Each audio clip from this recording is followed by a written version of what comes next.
ಜಯವಾಗಲಿ ಬಾಬಾ ಸಾಹೇಬ್ ಅಂಬೇಡ್ಕರ್ ಅವರಿಗೆ ಜಯವಾಗಲಿ ಭಾರತ ರತ್ನ ಅಂಬೇಡ್ಕರ್ ಭಾರತ ರತ್ನ ಅಂಬೇಡ್ಕರ್ ಸಂವಿಧಾನ ಶಿಲ್ಪಿ ಅಂಬೇಡ್ಕರ್ ಸಂವಿಧಾನ ಶಿಲ್ಪಿ ಅಂಬೇಡ್ಕರ್ ಜೈ ಜೈ ಜೈ ಜೈ ಜೈ ಭೀಮ್ ಜಯ ಜಯ ಜಯ ಭೀಮ್ ಜೈ ಜೈ ಜೈ ಜೈ ಜೈ ಭೀಮ್ ಜಯ ಜಯ ಜಯ ಭೀಮ್ ಜೈ ಮಾದಿಗ ಜಯ ಜಯ ಮಾದಿಗ ಜೈ ಮಾದಿಗ ಜಯ ಜಯ ಮಾದಿಗ ಗೋಕಾಕದಲ್ಲಿ ಹಲವಾರು ಸಂಘಟನೆಗಳ ಮುಖಂಡರು ಹಾಗೂ ಮಾದಿಗ ಮೀಸಲಾತಿಯ ಎಲ್ಲ ಸದಸ್ಯರುಗಳು ಇವತ್ತಿನ ದಿವಸ ಗೋಕಾಕದಲ್ಲಿ ಮಾಡ್ತಿರ್ತಕ್ಕಂಥ ವಿಜಯೋತ್ಸವ ಏನಂತಂದ್ರೆ ಸುಮಾರು 4-5 ದಶಕಗಳಿಂದ ಮಾದಿಗ ಮೀಸಲಾತಿ ಹೋರಾಟ ಸಮಿತಿ ತನ್ನ ಮಾದಿಗ ಸಮುದಾಯಕ್ಕೆ ಮೀಸಲಾತಿ ಒಳ ಮೀಸಲಾತಿ ಬೇಡಿ ಸುಮಾರು 50 ವರ್ಷಗಳಿಂದ ಹೋರಾಟವನ್ನು ಮಾಡ್ತಾ ಆ ಹೋರಾಟವನ್ನು ಬೆಳಗಾವಿ ಸುವರ್ಣ ಸೌಧ ಮುತ್ತಿಗೆ ಆಗಿರ್ಬೋದು. ಆ ಸಮಯದಲ್ಲಿ ಹೋರಾಟಗಾರರು ಪೊಲೀಸ್ ಏಟನ್ನು ತಿಂದು ಮತ್ತು ಹೋರಾಟಕ್ಕೆ ಹೋಗುವಂಥ ಸಮಯದಲ್ಲಿ ಹಲವಾರು ಮಾದಿಗ ಸಮಾಜದವರು ಒಂದು ಕುಡಿಸ್ಯಾರ ಪಾಲ್ಟಿಯಾಗಿ 8 ಜನ ಸತ್ರು ನಮ್ಮ ಹುಬ್ಬಳ್ಳಿ ಫಂಕ್ಷನ್ಗೆ ಹೋಗುವಾಗ.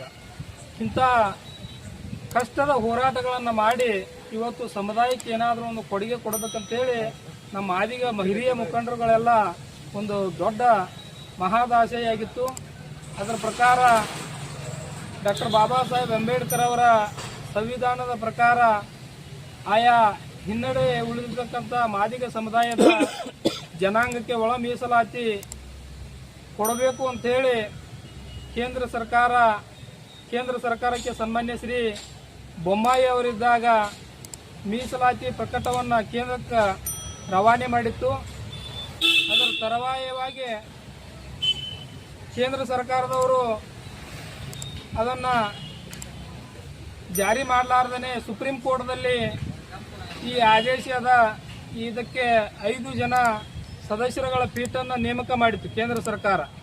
ಮಾನ್ಯ ಮೋದಿ ಸರ್ಕಾರದವರು ಒಂದು 5 ಜನಗಳನ್ನು ಒಂದು ಸಮಿತಿಯನ್ನು ರಚನೆ ಮಾಡಿ 7 ಜನರ ಸಮಿತಿಯನ್ನು ರಚನೆ ಮಾಡಿ ಅದು ಸುಪ್ರೀಂ ಕೋರ್ಟ್ನಲ್ಲಿ ಚರ್ಚೆ ಮಾಡಿದಾಗ ಇವತ್ತು ಮಾದಿಗ ಸಮುದಾಯ ಅಗ್ದಿ ಹಿನ್ನಡೆಯಾದಂಥ ಸಮುದಾಯ SCಗಳಲ್ಲಿ ಹಲವಾರು 101 ಜಾತಿ ಇರುವುದರಿಂದ ಮೂಲ ತುಳಿತಕ್ಕೊಳಗಾದಂಥ ಮಾದಿಗ ಸಮುದಾಯ ಭಾಳಷ್ಟು ಇವತ್ತು ಶೈಕ್ಷಣಿಕವಾಗಿ ನೌಕರಿವಾಗಿ ರಾಜಕೀಯವಾಗಿ ಹಿಂದುಳಿದಿದೆ ಅಂತೇಳಿ ಇವತ್ತು ಸುಪ್ರೀಂ ಕೋರ್ಟ್ ಏನು ಮಾಡಿತ್ತಂದ್ರೆ ಈ ಒಳ ಮೀಸಲಾತಿಯನ್ನು ಆಯಾ ರಾಜ್ಯ ಸರ್ಕಾರಗಳು ಕೊಡುವಂಥ ಅಧಿಕಾರ ರಾಜ್ಯ ಸರ್ಕಾರಗಳಿಗೆ ಇದೆ ಅಂತೇಳಿ ಇವತ್ತು ಸುಪ್ರೀಂ ಕೋರ್ಟ್ ಆದೇಶವನ್ನು ಮಾಡಿದೆ. ಅದರ ತರುವಾಯವಾಗಿ ಸನ್ಮಾನ್ಯ ನರೇಂದ್ರ ಮೋದಿ ಅವರ ಸರ್ಕಾರಕ್ಕೆ ಮತ್ತು ಸುಪ್ರೀಂ ಕೋರ್ಟ್ಗೆ ನಾವು ಮಾದಿಗರೆಲ್ಲ ಅವರಿಗೆ ಅಭಿನಂದನೆಗಳನ್ನು ಸಲ್ಲಿಸ್ತೀವಿ.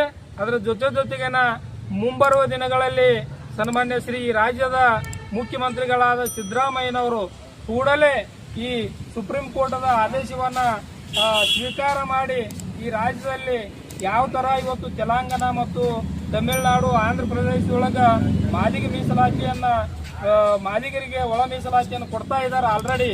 ಅದೇ ತರವಾಯವಾಗಿ ಇವತ್ತು ಕರ್ನಾಟಕ ರಾಜ್ಯದಲ್ಲಿಯೂ ಸಹ ಈ ಮಾದಿಗ ಮೀಸಲಾತಿ ಮತ್ತು ಒಳ ಮೀಸಲಾತಿ ಇದರಿಂದ ಕೆಲ ಜನಗಳಿಗೆ ಮತ್ತು ಕೆಲ ಜಾತಿಗಳಿಗೆ ಏನಂತಂದ್ರೆ ಸುಳ್ಳು ಸಂದೇಶವನ್ನು ಹಬ್ಬಿಸಿದ್ದಾರೆ.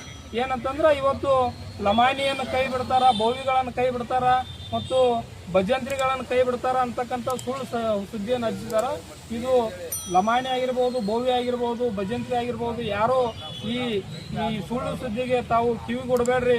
ಇವತ್ತಿನ ದಿವಸ ನಿಮ್ಮ ಜನಾಂಗಕ್ಕೆ ಎಷ್ಟೆಷ್ಟು ಜನಾಂಗದ ಜನಸಂಖ್ಯೆ ಅನುಗುಣವಾಗಿ ಇವತ್ತು ಮೀಸಲಾತಿಯನ್ನು ಸರ್ಕಾರ ಸದಾಶಿವ ಆಯೋಗದ ವರದಿ ಹೇಳ್ತದ.